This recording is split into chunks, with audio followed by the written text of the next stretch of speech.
ইমান Alam ৫,০০০ mile দূর থেকে ফুটবলের টানে ইংল্যান্ড থেকে নিজের শিকড়ে ফিরেছেন এই প্রবাসী ফুটবলার। খেলেন উইঙ্গার পজিশনে। তার বলের নিয়ন্ত্রণ দেখে মুগ্ধ হবেন যে কেউ।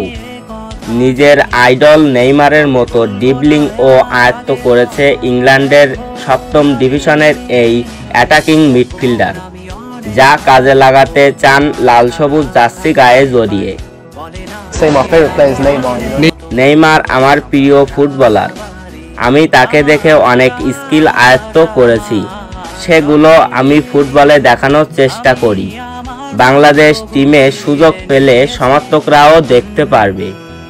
যে কোনো লেভেলের ফুটবল হোক, আমি আমার স্কিল কাজে লাগানোর চেষ্টা করি। পেশাদার ফুটবলের পাশাপাশি ইমানের অভিজ্ঞতা রয়েছে ফুটসালেও। খেলেন ইংল্যান্ডের ফুটসালে, প্রথম লিভার লিগে, তবে দেশের ফুটবলে মনোযোগী তিনি। ফুটসালের অভিজ্ঞতা নিয়ে সে বাজিমাত করতে চান এই ইংল্যান্ডের প্রবাসী। সুযোগ পেলে খেলতে চান বাংলাদেশ জাতীয় ফুটবল দলে।